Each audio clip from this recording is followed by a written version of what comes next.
Donc, bonjour à tous. Je vais vous parler de la programmation réactive dans JHipster. Donc, la programmation réactive, c'est quelque chose qui est apparu dans la dernière version de Spring, la version 5, et dans Spring Boot 2. Et donc, naturellement, il a fallu qu'on regarde, comme on est des hipsters chez JHipster, comment on allait pouvoir intégrer cette nouvelle façon de programmer dans les projets JHipster. En ce qui me concerne, je travaille chez Cdiscount, je suis responsable de la R&D. Je suis un passionné de technologie open source. Je suis membre de la team JHipster et de OpenAPI Generator. Si vous avez vu le talk juste avant, en anglais, c'était JHipster utilise aussi OpenAPI Generator. Donc, un petit mot rapidement sur Cdiscount, puisque quand même il finance mon déplacement. Je suis obligé. Quelqu'un a déjà commandé sur Cdiscount? Oui? Tout le monde? Bon, c'est bien. Et comment vous avez trouvé? C'était bien? C'est mieux qu'Amazon, non? Ok. Donc on le sait peut-être pas, mais c'est un assez gros e-commerçant en fait. En France, on est le deuxième plus gros e-commerçant en France, derrière l'autre. Et on a un volume d'affaires de 4 milliards en croissance permanente, plus 14%. Et on a des défis technologiques assez intéressants, vu le nombre de machines, de serveurs qu'on a, et le pic de 7 gigas qu'on constate le jour du Black Friday. Voilà. Alors ça, c'est pour les chiffres qui vont vous persuader par la raison de venir chez Cdiscount. Moi, je dis, voilà, Cdiscount, ça recrute, on est basé à Bordeaux. Il fait beau, on a la plage pas loin, le vin est pas mauvais, on a une belle vue, on a une belle terrasse, et Bordeaux, c'est une ville assez sympa. Bon, voilà. On va passer à la partie plus technique du talk. Déjà, pour bien distinguer, comment je vais introduire la programmation réactive, déjà, voir la distinction entre ce qui est concurrent et ce qui est parallèle. Souvent, on confond les deux, mais en fait, dans un ordinateur, dans une machine, ce qui va être parallèle, en fait, c'est quand vous avez plusieurs CPU. Là, on peut dire que les opérations vont se faire en parallèle parce que les tâches vont s'exécuter en même temps, mais chronologiquement. Par contre, en fait, ce qui se passe à l'intérieur d'un CPU, c'est pas du parallélisme, c'est de la concurrence. Qu'on utilise des threads ou la boucle événementielle, c'est-à-dire que vous allez avoir des tâches qui vont prendre un petit bout du CPU de temps en temps, et puis elles vont s'endormir ou elles vont rendre la main, et c'est d'autres tâches qui vont s'exécuter, etc., etc.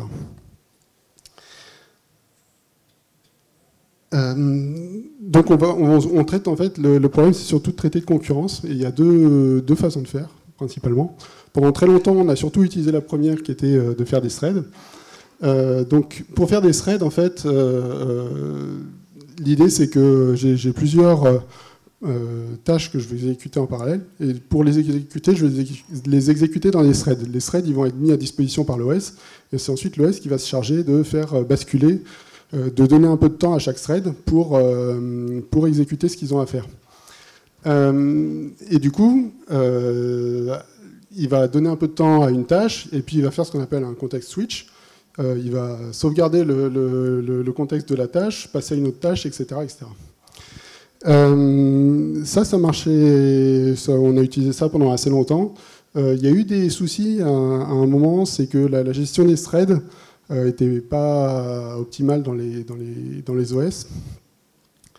Et du coup, le temps de contexte avait été assez lourd. Ce qui faisait que quand on commençait à avoir beaucoup de threads, ce temps de switch posait problème. Et du coup, là, il y a d'autres frameworks qui sont nés. Bon, celui qui a été le plus mis en avant, il est apparu en JavaScript, on ne sait pas pourquoi. Donc c'est Node.js. Où ils ont utilisé en fait la boucle événementielle. La boucle événementielle, c'est un fonctionnement différent en fait, où plutôt que d'avoir un très grand nombre de threads qui tournent sur un CPU, on va avoir un nombre limité de threads, en général un par CPU. Et on va faire une boucle sur ce thread où les programmes vont mettre des événements dans la boucle et ensuite enregistrer un programme de callback. Et ensuite, c'est la boucle qui va se charger de réveiller les événements, de réveiller les programmes qui étaient abonnés à cet événement et de déclencher la callback quand l'événement qui réveille la callback arrive. Alors pourquoi on ferait de la boucle événementielle en fait? L'idée c'est d'avoir moins de threads. Pourquoi on veut avoir moins de threads? Déjà un thread c'est de la RAM. À chaque fois qu'on va spawner un thread, on va avoir une réservation de RAM pour ce thread. C'est un paramètre qui est configurable dans la JVM avec le XSS. Mais par contre, alors vous pouvez le baisser en vous disant si je veux mettre plus de threads, je baisse cette quantité de RAM. L'inconvénient, c'est que si vous le baissez trop, si vous avez un thread qui demande plus de mémoire pour mettre, parce qu'il en a besoin pour stocker la stack, etc., vous allez vous payer une stack overflow. Et donc on voit que 1 méga de RAM c'est beaucoup. Si vous avez 10 000 threads, ça fait déjà 100 mégas de RAM. Si vous en avez 1 million, ça fait 1 giga de RAM, etc. Après, un argument qu'on voit aussi pour utiliser la boucle événementielle et pas les threads, c'est l'impact des changements de contexte.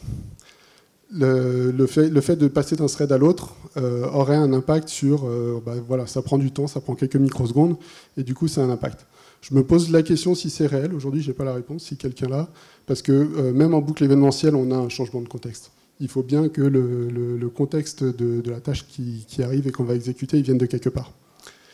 Et donc, le gros avantage aussi de la boucle événementielle, c'est que quand on a des ressources partagées, ça simplifie énormément les choses.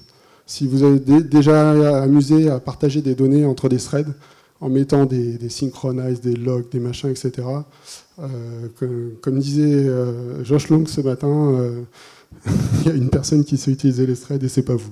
Et c'est pas moi non plus.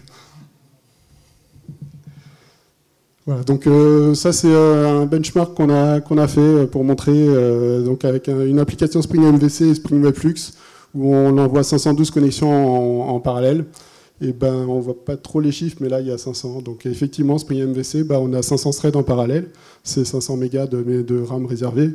Et avec une application Webflux qui fonctionne sur la boucle événementielle, effectivement, on reste à un niveau de thread limité. Alors, donc la boucle événementielle, on se dit tiens c'est super, du coup on va essayer de programmer dessus. Mais on a vu que c'est des événements avec des callbacks et on a une programmation qui est asynchrone. Donc il va falloir adapter son code pour faire de la programmation asynchrone. Donc là on a eu tout un historique de comment programmer en asynchrone. La première technique qui a été utilisée, c'était de faire les callbacks. Donc on a tous vu ce genre de code en JavaScript. La pyramide de la terreur, quoi. Enfin, c'est assez monstrueux. Donc c'était pas terrible.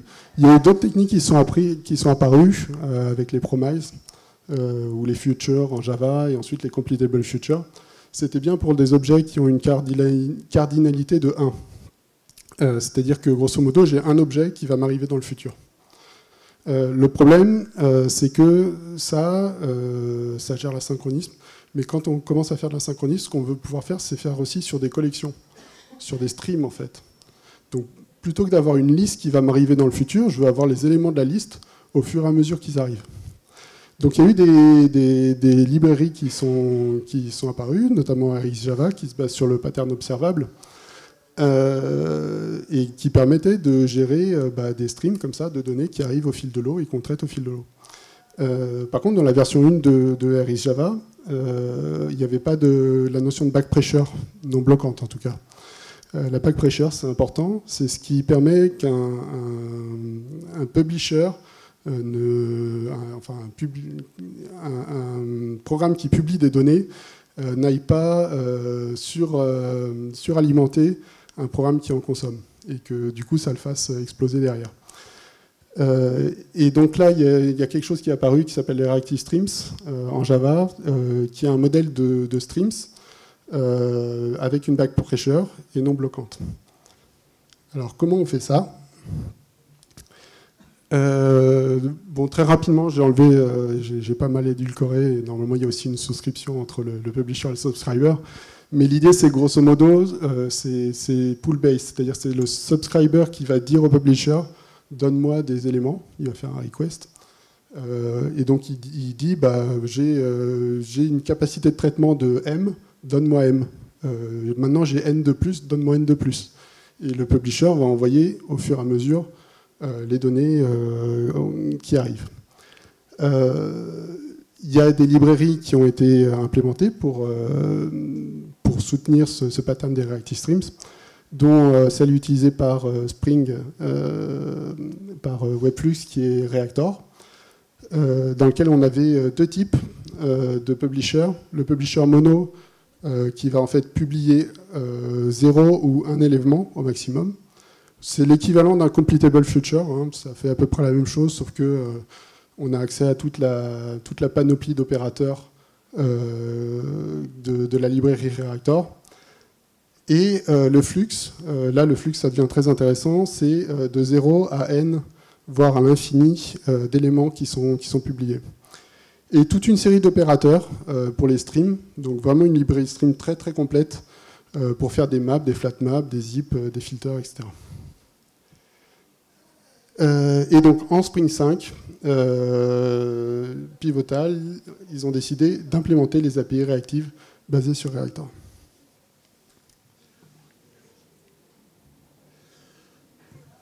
Alors, du coup, on a voulu... il y avait cette nouvelle technologie qui arrivait dans Spring, et on s'est dit, bah, il faut l'intégrer dans JHipster.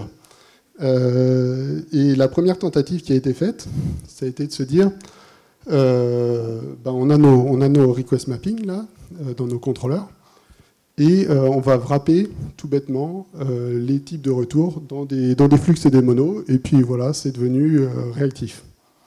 Eh bien, en fait, pas du tout. Ce qui se passe, c'est que dans une application Spring, vous êtes soit MVC, soit Webflux. Vous n'êtes pas les deux. Et même le serveur qui va derrière va être différent. Dans MVC, vous allez utiliser probablement Tomcat ou Undertow. Dans Webflux, par défaut, vous allez plutôt être sur Netty, parce que la base, c'est quand même d'avoir la boucle événementielle. Et du coup, bah, c'est pas juste rajouter flux et mono sur les contrôleurs, il faut tout réécrire en réactif. Et en plus, bah, j'ai plus le droit de bloquer, c'est-à-dire qu'à aucun endroit, je dois faire une opération qui va être bloquante. Par exemple, utiliser JDBC, Hibernate, tout ça, c'est des API bloquantes, plus le droit. Et donc, qu'est-ce qu'il faut faire? Bah, faut tout réécrire. Donc, OK, on va tout réécrire. Et d'ailleurs, Spring l'a fait, hein, c'est-à-dire qu'ils ont réécrit quasiment l'intégralité enfin, je ne sais pas quelle proportion de code, mais c'est une proportion de code hallucinante qu'ils ont mise en place pour soutenir le pattern réactif.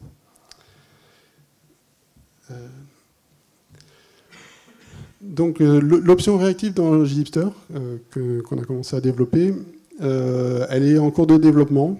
Alors, elle est en cours de développement depuis assez longtemps. Je suis un peu seul à travailler dessus. Donc ça me prend beaucoup de temps, parce que comme il faut tout réécrire, bah, c'est beaucoup de travail. Si vous voulez l'utiliser, aujourd'hui, il va falloir utiliser le flag expérimental, et vous verrez apparaître ici deux options, Reactive Monolith et Reactive Microservice. Donc les deux types d'applications sont supportés. Et oui, donc il y a une issue to do si vous voulez aider à contribuer. En plus, il y a du bug bounty dessus, donc n'hésitez pas. Alors, donc pour voir, je vais passer en revue un peu les options de ce qui a été fait et de ce qui est encore à faire. L'authentification réactive, donc on voit que bah, pratiquement tous les objets ont changé. On passe de Spring Security à Reactive Spring Security. Dans les choses importantes, le Security Context Holder, donc je ne sais pas si tout le monde sait à quoi ça sert, c'est grosso modo un objet qui est dans le thread local et qui va contenir les informations d'authentification, notamment le principal. Et ben, en fait, le problème, c'est que le thread local, on ne peut pas l'utiliser en réactive parce que la tâche, votre programme, il ne s'exécute pas toujours sur le même thread. Il peut sauter de thread en thread. Du coup, dans Reactor, vous avez un truc qui est passé d'objet en objet qui s'appelle le contexte Reactor, en fait. Et dans ce contexte Reactor, il y a un Reactive Security Context Holder. Donc voilà, si vous voulez chercher votre principal, il est dans le contexte Reactor quelque part. Dans les points importants, donc la notation AdSecure ne marche plus en Reactive, tout simplement parce qu'ils l'ont en quelque sorte déprécié pour Preauthorize. C'est vrai qu'avec Preauthorize, on peut faire la même chose que AdSecure. Et vous avez donc ce qu'on a dû faire aussi, c'est le User Detail Service, le réimplémenter en réactif, puisque du coup, ça c'est le service qui va aller chercher dans la base de données l'utilisateur, qui va regarder quel utilisateur correspond au login mot de passe, grosso modo, qui a été donné. Bah, du coup, il faut le faire, cette opération-là, d'aller chercher dans la base, il faut qu'elle soit réactive.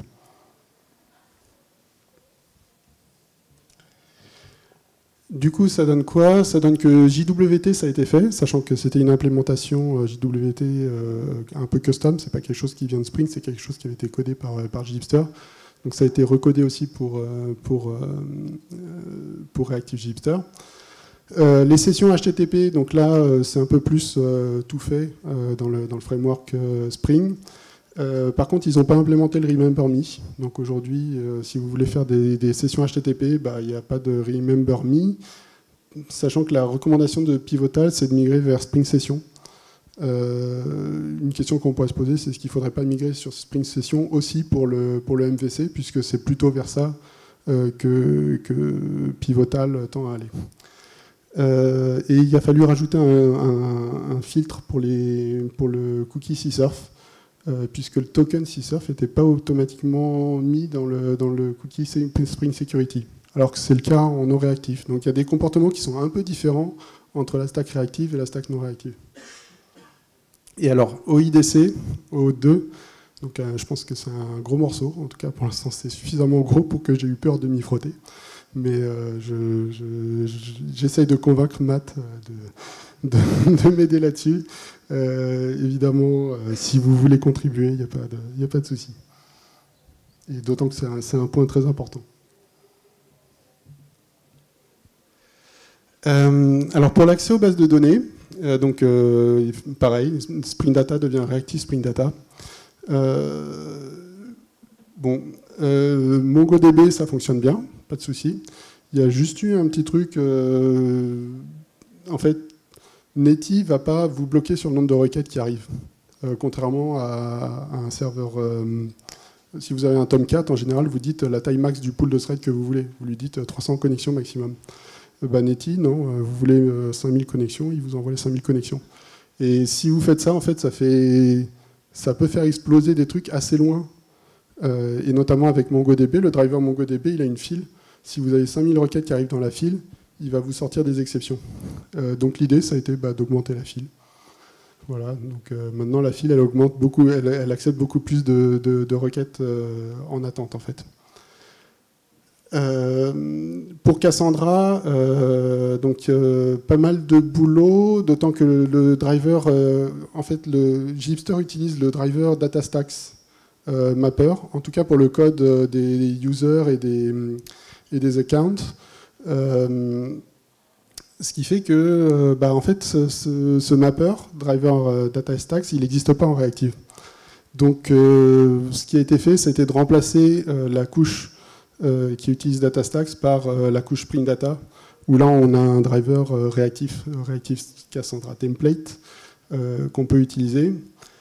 Et aussi dans Cassandra, ce qui est fait, c'est que les statements sont préparés à l'avance pour que les requêtes après soient exécutées rapidement. Bon, là ils sont faits à l'init, mais de façon non réactive. Donc il y a des blocs Alors je ne sais pas si c'est bien, normalement on ne doit jamais utiliser bloc dans du code qui n'est pas en test.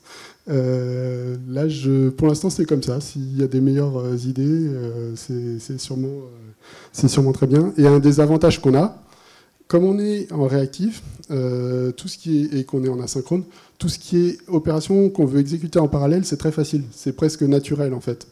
Dans le driver Cassandra qu'on a actuellement, en non réactif, par exemple, quand on supprime, ou même quand on crée quelque chose, on va aussi écrire dans des tables d'index. Ben ça, c'est fait de façon synchrone, c'est-à-dire que d'abord, on va écrire dans la table, on attend le retour, et ensuite, on écrit dans la deuxième table. Ben, l'avantage en réactif, c'est qu'on va on va envoyer toutes les requêtes en parallèle, et attendre ensuite le retour de toutes les requêtes.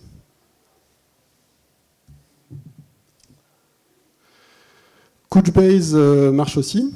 Donc toutes les bases NoSQL, en fait, bizarrement, c'est les plus simples, parce qu'elles ont en général des drivers asynchrones. Ça a été fait par Tayyab Shlia, donc merci à lui. Donc je ne sais pas trop comment ça marche, mais en tout cas ça marche. Et donc le gros pavé, qui pourtant est important, c'est le SQL. Alors là, donc, le problème qu'on a, JDBC, c'est une API bloquante. JPA, Hibernate, se base sur JDBC, donc c'est bloquant aussi. Et du coup, il y a des initiatives qui sont portées pour avoir des API non bloquantes. Il y a ADBC, qui est un peu l'initiative officielle Oracle, et R2DBC, qui est celle de Pivotal. Mais dans les deux cas, c'est en cours de dev. Je dirais qu'R2DBC est un peu plus en avance parce qu'il commence à vraiment avoir quelque chose qui tourne et qui permet de faire de la synchrone sur SQL.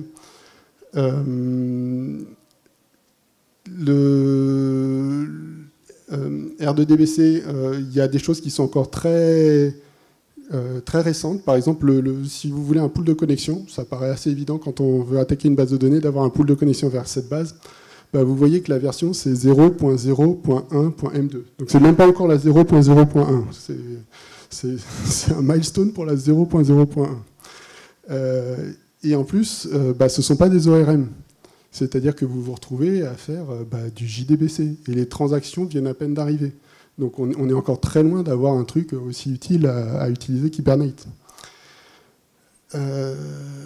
Donc l'idée, là, ça va être d'implémenter R2DBC. Ça commence à fonctionner quand même. On devrait pouvoir faire des choses et de commencer à mettre en place l'écriture dans des repositories, notamment le user repository. Sans support pour les relations, parce que quand on va vouloir faire des requêtes pour écrire dans des entités avec des relations, on va commencer à bien s'amuser, sans avoir Hibernate pour nous aider. Et il y a une option No Database qui est apparue récemment dans JHipster. Pareil, elle est à faire en réactive.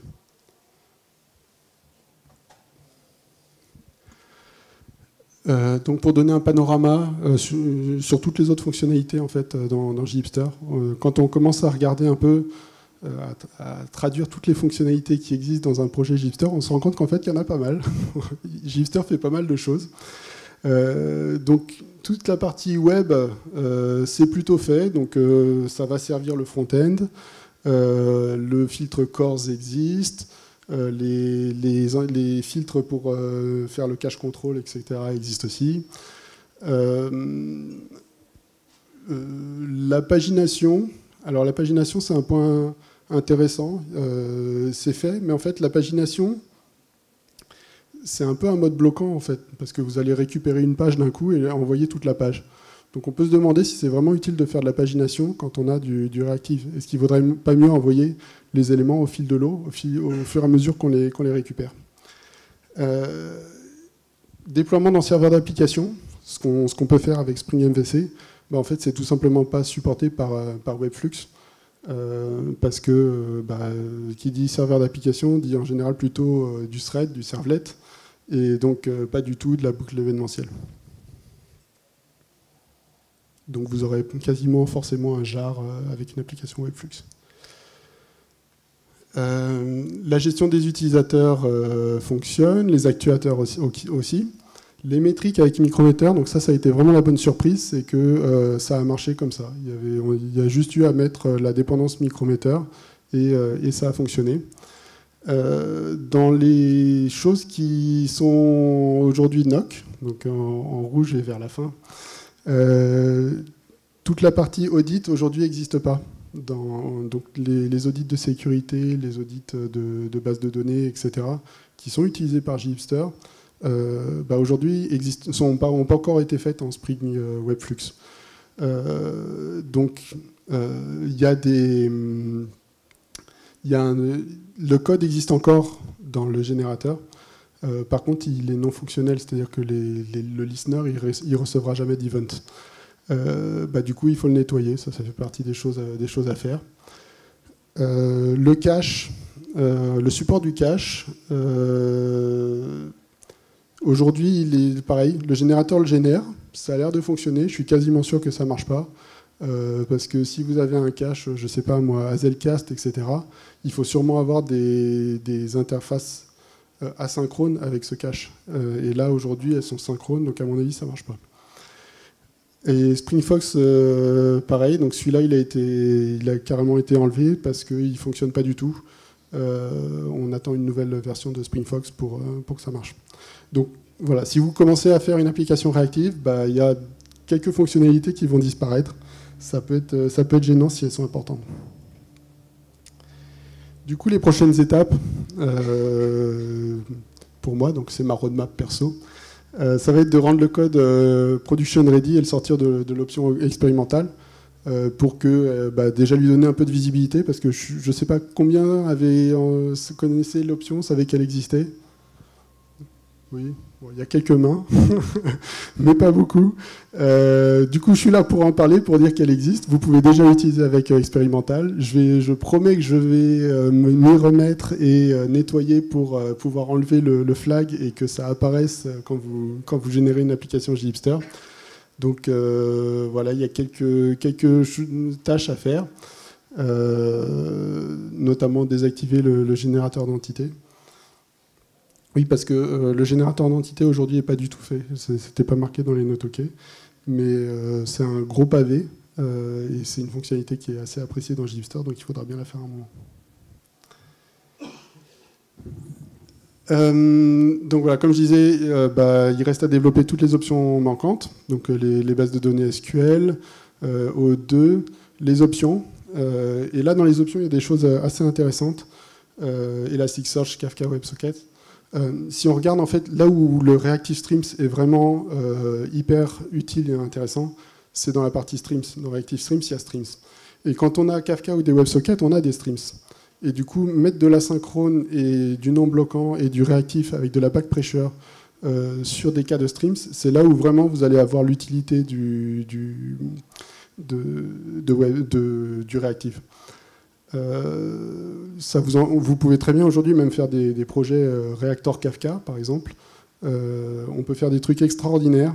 En 20 lignes de code, vous faites des consommateurs qui vont bufferiser, qui vont mapper, filtrer, etc.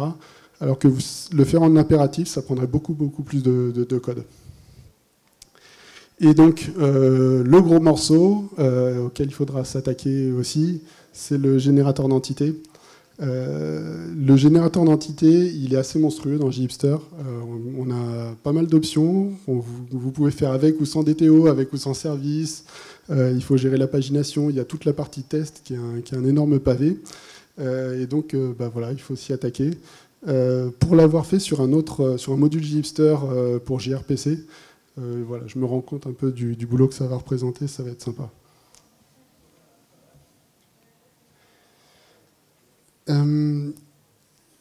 Des domaines qui sont à explorer, si on veut aller plus loin que le réactif ou continuer dans la lancée.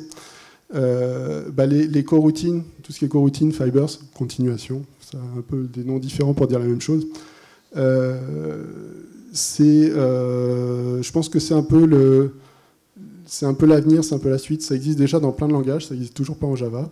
Il y a un projet Loom pour l'avoir qui sortira un jour. Quand on joue un peu avec Kotlin, vous avez vous pouvez faire des fonctions qui suspendent. C'est un peu, enfin c'est les coroutines quoi. C'est comme les async await. Et vous avez aussi un type qui s'appelle flow pour gérer des flux de données asynchrones, qui est assez proche des Reactive Streams en fait. Et d'ailleurs, il y a des ponts qui sont entre Kotlin et Reactive Streams.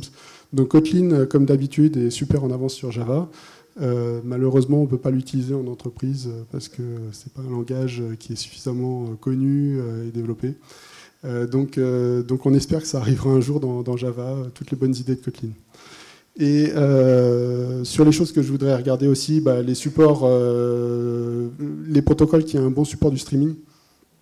J'ai déjà pas mal travaillé avec gRPC, qui est un protocole qui permet de faire du streaming bidirectionnel. Donc c'est vachement mieux que ce qu'on ferait avec du HTTP classique. Aujourd'hui, le générateur gRPC, il va aller attaquer derrière les API JHipster qui sont bloquantes.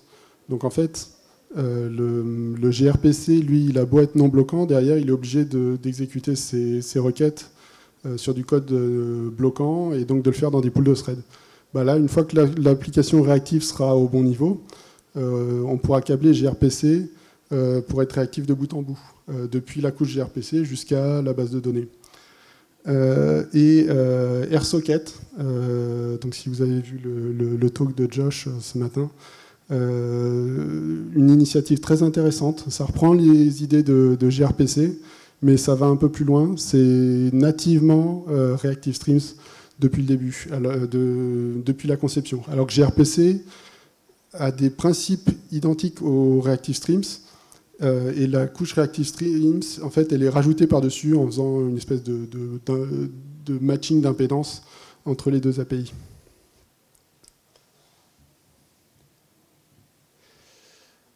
Alors, petit retour d'expérience quand on fait du réactif. Alors c'est personnel, hein. Peut-être qu'il y en a qui trouvent ça vachement plus facile que de faire de l'impératif. Moi qui venais de l'impératif, j'ai trouvé ça assez compliqué. J'ai quelques retours que je peux vous montrer.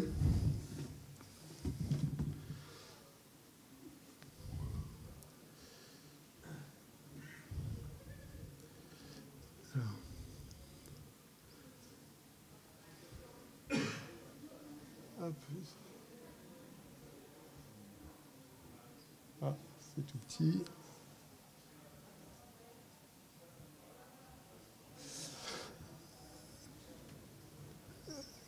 Ça peut vous fournir le genre de truc que c'est pas intuitif en fait. Ou une fois qu'on l'a fait plein de fois, ça devient intuitif, mais la première fois, c'est pas intuitif. J'ai eu des bugs et des trucs où j'ai mis des heures à me demander ce qui se passait. Là, si vous voyez, vous avez une fonction, elle fait de 0 à 5, elle va envoyer 0, 1, 2, 3, 4, 5. Vous faites un map, ok, vous faites un next, vous loguez le truc qui passe, et ensuite vous appelez un zen, ok, on appelle une fonction. Ok, la fonction c'est ça, elle est en dessous, c'est grosso modo une fonction qui, voilà, bon, elle va renvoyer hello world dans un mono, et puis il y a un log qui passe. Là on se dit, alors peut-être vous voyez tout de suite, mais moi je ne l'avais pas vu, ça fait, les logs que vous allez avoir c'est 0, 1, 2, 3, 4, 5, et fin ensuite, puisque là le hello est appelé dans le zen. En fait pas du tout. Ce que vous allez avoir, c'est le fin d'abord, et ensuite 0, 1, 2, 3, 4, 5. Parce que ce qui se passe, c'est que la fonction zen, ce qui est dans la fonction zen, c'est exécuté tout de suite. C'est pas exécuté au moment du subscribe. C'est pas dans la partie cold, c'est dans la partie hot, enfin chaude. Donc voilà, ça c'est vraiment le genre de petit piège. On se fait assez facilement avoir quand on n'a pas l'habitude.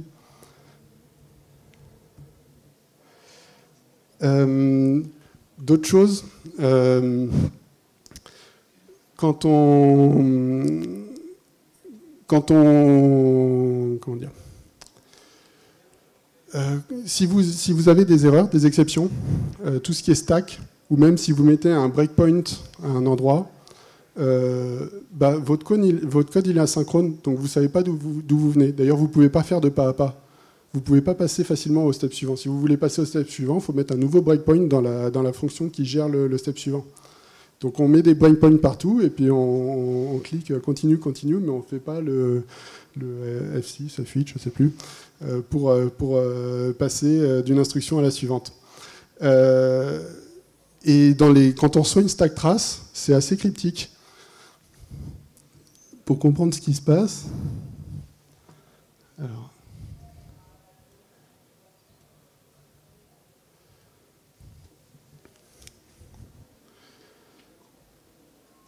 je n'ai pas exécuté le bon.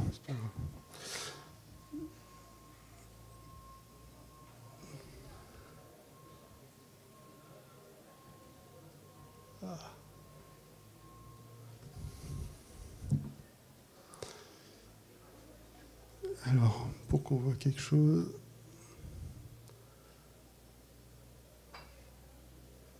Zut, c'est où? C'est là. Voilà. Est-ce que quelqu'un comprend cette stack trace? Mono single, flux range, mono single, subscribe on, single, flux range, machin, etc. Et donc là, j'ai une exception. Je sais que c'est monobloc on opérateur, ça n'a rien à voir avec le code que j'avais exécuté. Donc, heureusement, un petit truc qu'ils ont mis, on opérateur debug. Hop. Alors ça, c'est à faire que en dev ou dans les tests, parce que c'est quelque chose qui va pas mal ralentir le code. Donc vous ne voulez pas l'avoir en prod. Voilà. Ce qui va se passer, c'est qu'il va regarder dans quoi vous êtes passé et il va pouvoir vous le dire. Ah, vous êtes passé dans... vous avez une erreur et vous êtes passé dans flux single et subscribe on. Voilà.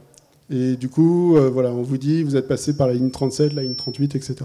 Donc ça va aider un petit peu à débugger quand on a des exceptions. Mais ça aide un petit peu, hein, c'est pas ça ne va pas vous sauver non plus. Le dernier truc, blockhound. J'ai peut-être plus de temps, donc je vais pas vous le montrer. Grosso modo, blockhound, c'est une librairie qui va vous dire si vous bloquez. Si à un moment vous bloquez, ça va vous envoyer une exception. Donc c'est assez pratique pour quand vous faites des tests, vous lancez blockhound. S'il y a une exception, ça va bloquer. Voilà. Par exemple, là, je fais un truc qui est totalement interdit, le faites jamais. Je suis sur un pool de thread qui est schedulers.parallel. C'est un pool de thread de taille limitée, il fait la taille du nombre de CPU. Et je fais un slip, donc je suis bloquant dans un pool de thread de taille fixe. Ça, c'est complètement formellement interdit en réactive. Si vous lancez ça avec blockhound, ça va vous générer une exception.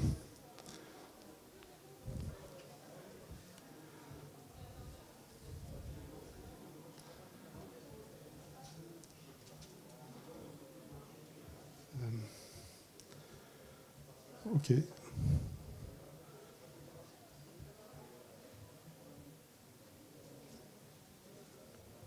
Je crois que j'ai fini. Ah merde.